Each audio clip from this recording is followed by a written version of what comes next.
losing everything. It happens in an instant. One moment, your world is intact. The next, it's gone. I've seen it happen to good people, to strong people.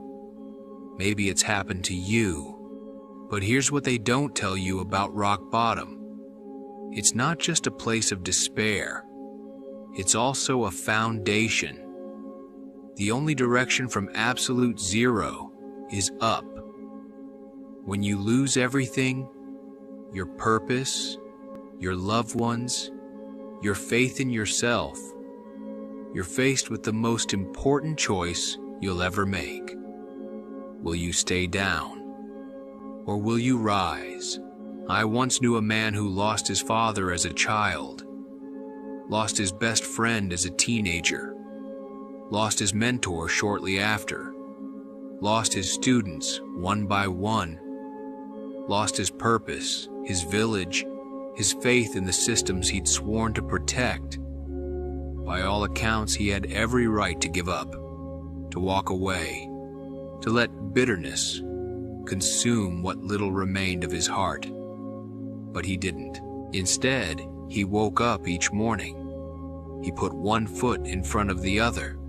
He showed up, even when it hurt, especially when it hurt, because he understood something essential. Pain is inevitable, but suffering is optional. Think about that for a moment. Pain is inevitable, but suffering is optional. Pain will find you. It finds us all. Loss, disappointment, failure. These are the universal experiences that connect us as human beings. No one escapes this life without scars. But suffering? Suffering is what happens when we resist this reality, when we fight against what is, instead of working with what remains. The man I knew understood this distinction. He felt the pain fully. He didn't run from it, or numb it, or pretend it wasn't there.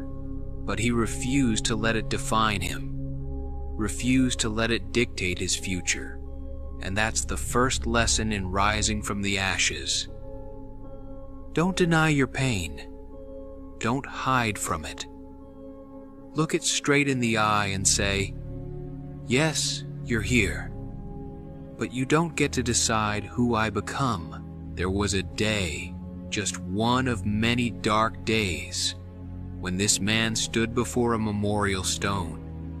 Names carved in cold granite, friends, family, comrades, people he couldn't save. A lesser person might have drowned in guilt, might have been paralyzed by the weight of so much loss. But do you know what he did instead?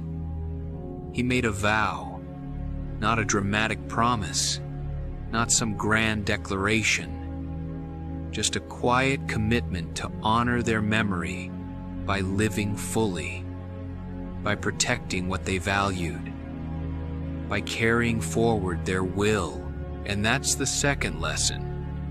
When you lose someone or something precious, you can either focus on what's gone, or you can focus on what that loss asks of you now. Are you being called to carry on a legacy? To finish important work? To become the person they always believed you could be? Loss isn't just an ending. Sometimes it's also a beginning, if you're brave enough to see it that way. Now, I want to be clear about something. This isn't about positive thinking or pretending everything is fine when it isn't. This isn't about rushing through grief or denying reality. This is about something much deeper, the human capacity for resilience. Resilience isn't bouncing back like nothing happened. It's being transformed by what happened and moving forward anyway, changed but undefeated. The man I knew was never the same after his losses. How could he be? But in time, his wounds became wisdom. His grief became gratitude for what he'd had. His failures became his greatest teachers, and this is possible for you too. Whatever you've lost, a job, a relationship, your health, your dreams, it doesn't have to be the end of your story. It can be the beginning of a new chapter, a chapter defined not by what was taken from you, but by what you choose to do next. Now, let's talk about how. Because inspiration without action is just entertainment. How do you keep fighting when everything in you wants to surrender?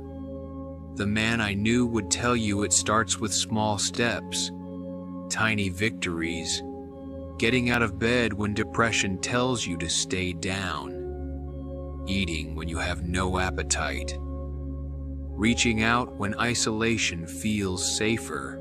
He'd tell you to find one thing, just one small thing you can control today. Maybe it's making your bed. Maybe it's walking around the block. Maybe it's sending that text or making that call you've been avoiding. Start there. Build momentum with these small wins. They may seem insignificant, but they're not. They're proof that you still have power, that you can still affect your world, even when so much feels out of control. He'd also tell you something that might be hard to hear. At some point, you have to stop waiting for rescue. Stop waiting for the perfect opportunity. Stop waiting for someone to notice your pain and fix it for you. Stop waiting for motivation or inspiration or the right feeling. Sometimes, you have to be your own hero, not because others don't care, not because you don't deserve help, but because ultimately, the power to rebuild your life exists within you, and no one can access that power on your behalf. The third lesson from the man who lost everything is perhaps the most important. Find meaning in your suffering. When something meaningful is taken from you, the void it leaves can consume you, unless you fill it with new meaning. Ask yourself, what has this loss taught me? How has it changed my priorities? What do I value now that I didn't fully appreciate before? Sometimes, our greatest losses clarify our deepest values. They strip away the non-essential and force us to confront what truly matters. The man I knew found meaning in protecting others, in teaching the next generation, in honoring the sacrifices of those who came before. What will your meaning be? Perhaps it's creating art from your pain. Perhaps it's advocating for others who are suffering as you have.